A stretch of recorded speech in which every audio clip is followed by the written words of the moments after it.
Hey, welcome back, Hot Rod fans, to the second video of tearing apart the 32 Ford that I bought a couple weeks ago. In this video, I just want to continue with the disassembly, get the engine out, suspension out and stuff, and I want to get the chassis over to the sandblasters to get it sandblasted. There's been it's got a couple little repairs here and there that I don't know if they're okay or not, because they're covered in paint. There could be body filler and stuff on there. So we're gonna get it sandblasted back down the bare metal, and then we can decide from there if we need to repair anything or if it was a quality repair when it was done, who knows when, 100 years ago. So yeah, follow along. We'll blow this thing apart today.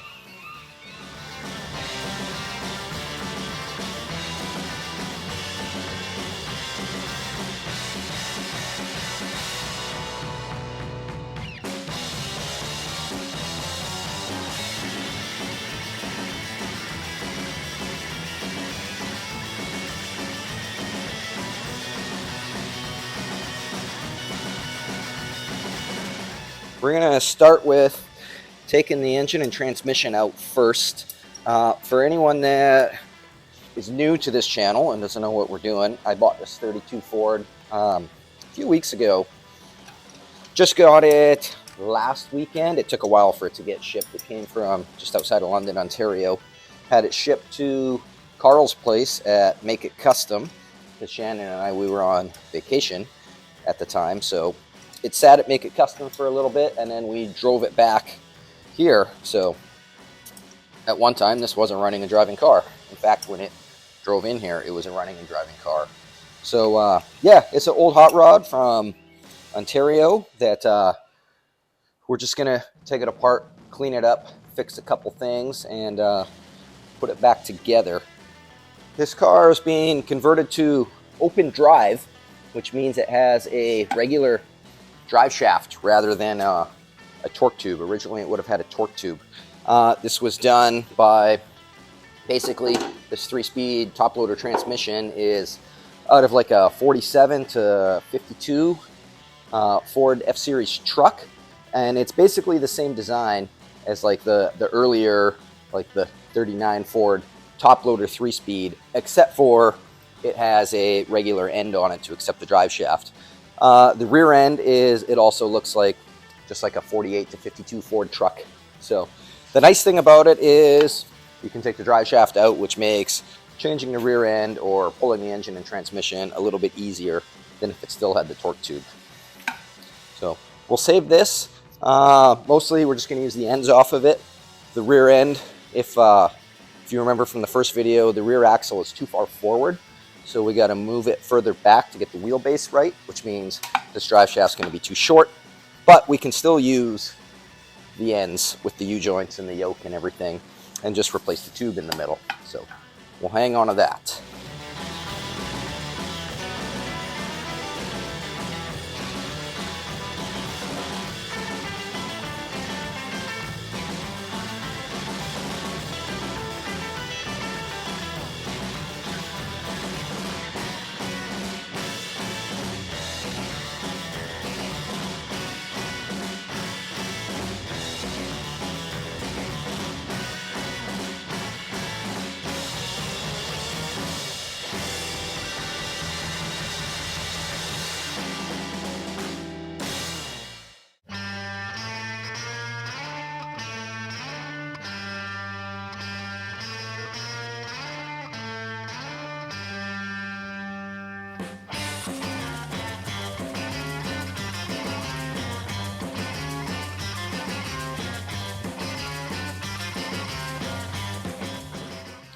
Okay, I think we're ready to lift the engine out. All that's left is the transmission mounts and 2 engine mounts, and it should come up.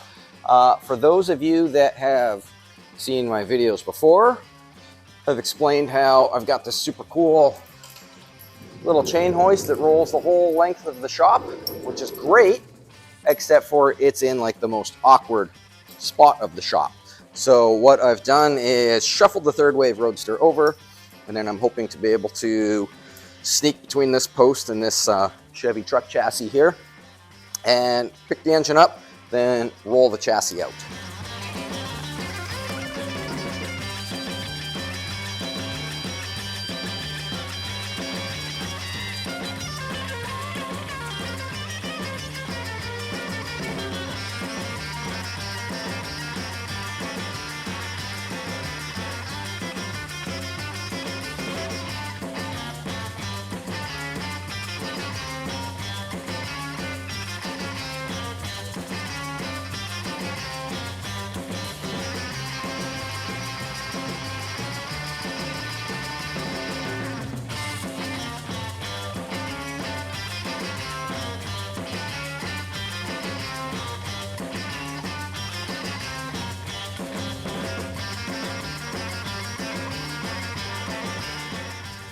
With the engine out, I'm going to move on to stripping the master cylinder, pedal assembly, steering box. We'll get rid of this battery box, get rid of these old motor mounts here, and probably take the suspension out last, because with the suspension still in it, I can still kind of like move it around and stuff.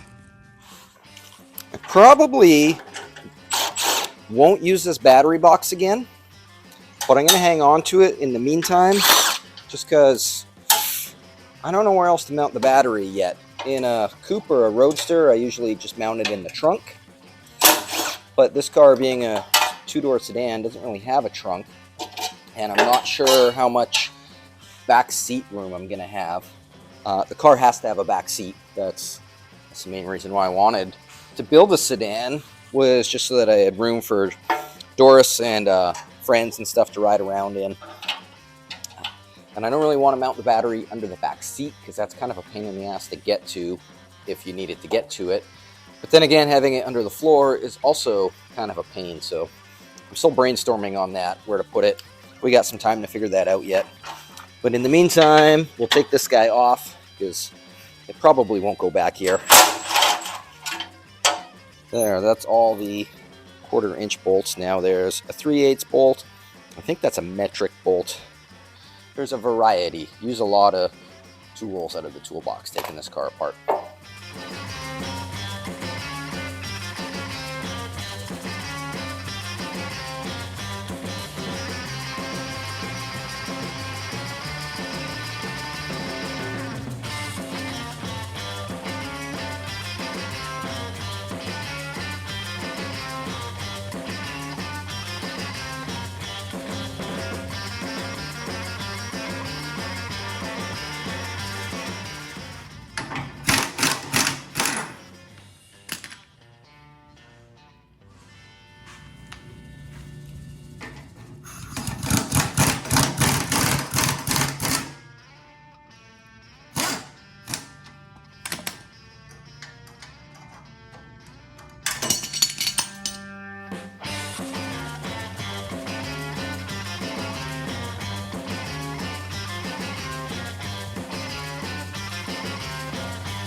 Moving on to the suspension now. Basically, to get the rear suspension out, we just have to undo these U-bolts right here, and then the spring won't be attached to the cross member anymore. And then up front here, it looks like they've built this bracket that utilizes the same bolts as the front wishbone mounts. So we'll kind of kill two birds with one stone up there. Once the wishbones are undone, basically pick the frame up and slide the suspension out, and then we'll do the same up front here.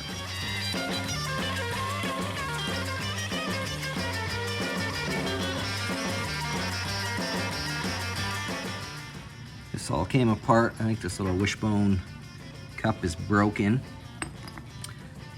There's another piece there, another piece there. It's got these like funky bolts up here. I don't know if those are homemade or what the deal is with those. I've never seen those before, but it came apart easy.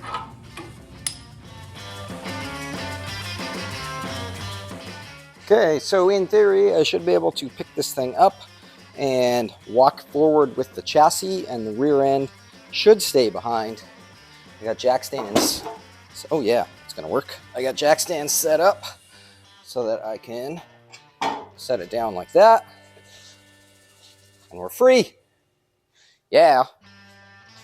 In an attempt to not kind of like paint myself into a corner with this front suspension, I'm going to roll this thing out and turn it around so that when I go to pull the front suspension out, I can just roll it out the door over to where the rear suspension is. Kind of like that. Hola! Same thing in the front. I'm just going to undo these U-bolts and lift the chassis off.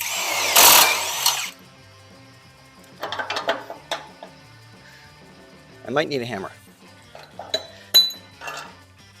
Okay, U-bolts are off. Yeah! Look at that. Such footwork. Could have been a boxer. All right, let's get this thing out of here. Oh, it's so greasy. Disgusting. So when I was in, I think grade 6, or going from grade 5 into grade 6, my dad bought me a brand new bike. And I was so excited about it that when we got home, the very first thing I did was take the whole thing apart, right down to the frame. And he was so mad at me. Things haven't really changed that much, have they?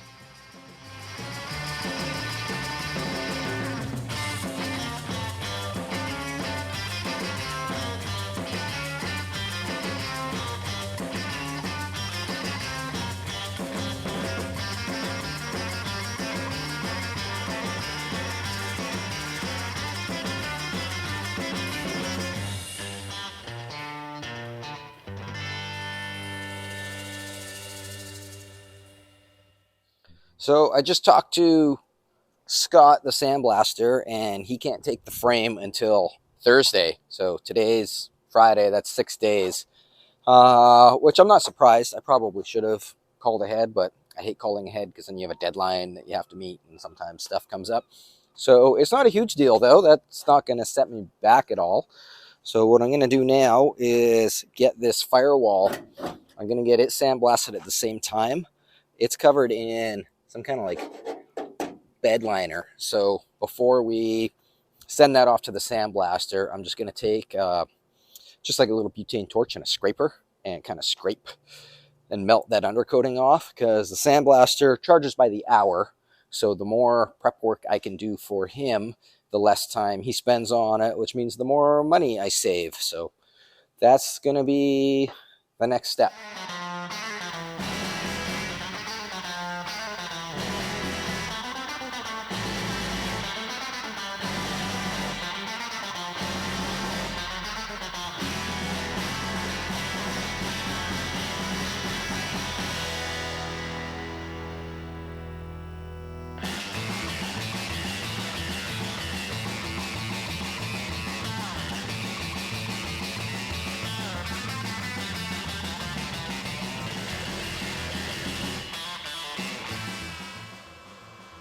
So I thought the firewall was covered in like undercoating or bedliner or something until I went to melt some of it off and realized that that texture isn't undercoating. When I sanded it, it's just really, really pitted. This is just orange paint over top of really bad pits and scale rust. So, I mean, that'll make sandblasting it a little bit easier, I guess. Save me some time on, I might still buzz it down a little bit. I don't know. At least it's not undercoating though. That would have sucked having to scrape all this off.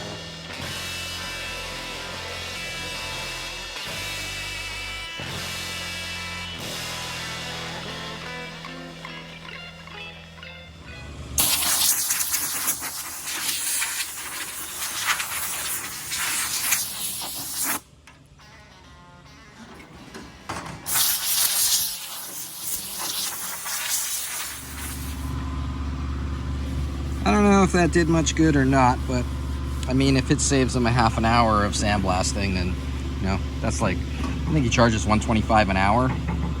So that's still like 60 some bucks, 65 bucks. All right, with the firewall kind of ready to go to the sandblasters, I think now I'm going to just pressure wash and degrease everything. Get rid of, you know, the transmission was dribbling in there for a little bit. It's pretty gross and grimy. Hopefully we can pressure wash a lot of this orange off so that we can start repainting and detailing all of that stuff. as well as all the suspension components up here. We'll wash all this stuff and clean it all up, so that when the chassis comes back from the sandblasters, basically we can do a couple repairs that it needs and then start putting this thing back together.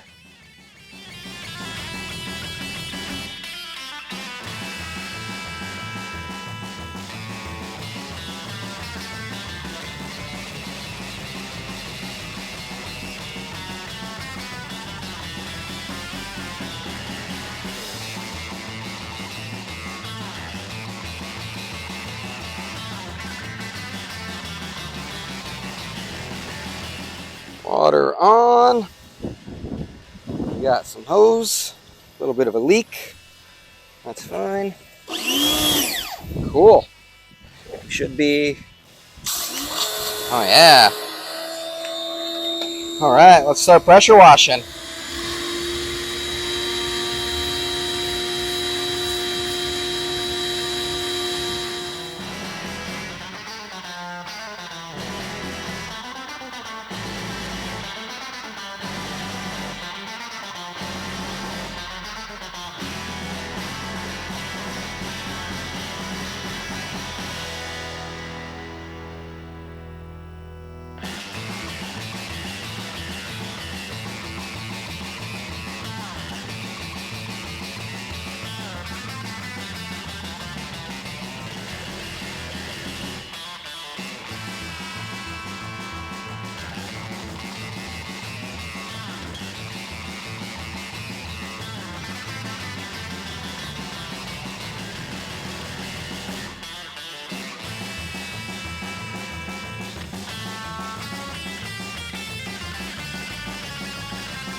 Well, that cleaned up pretty good.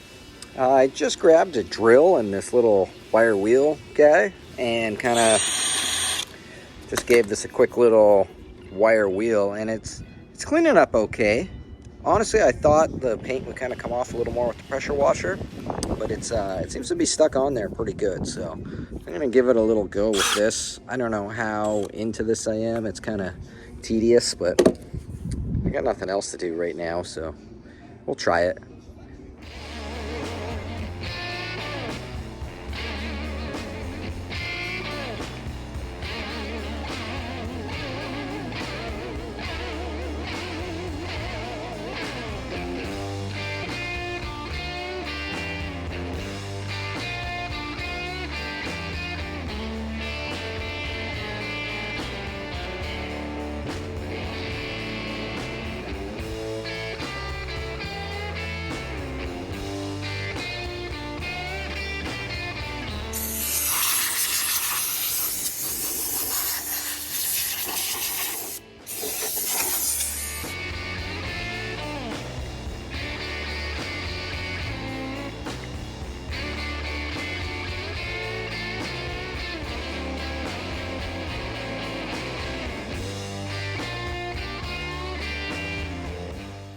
The wire wheel is working. It's working really well in the flaky areas, but in the not flaky areas, it's not doing very much. So I think I'm gonna pick away at this throughout the week.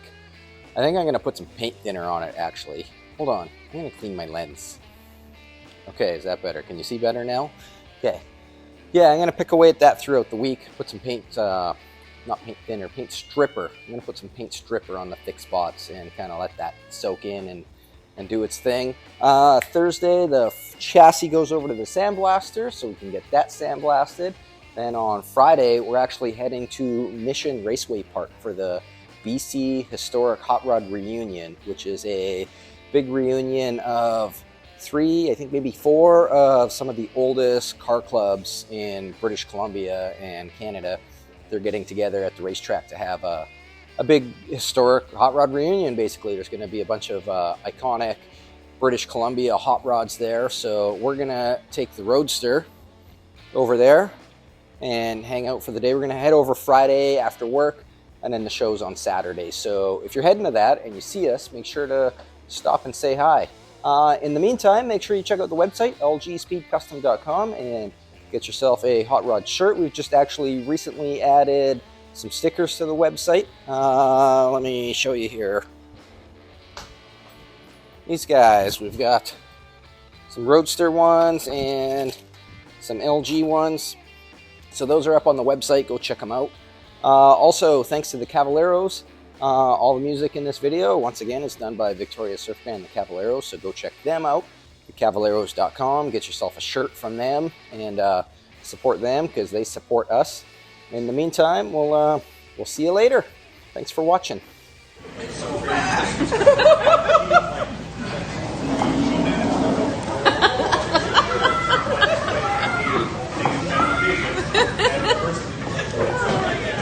I'm so happy I already peed. Just go for it.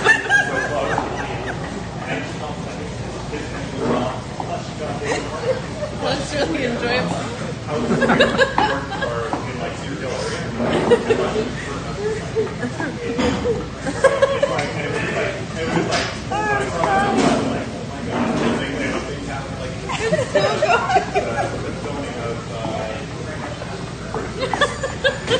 Are you gonna do ice cream?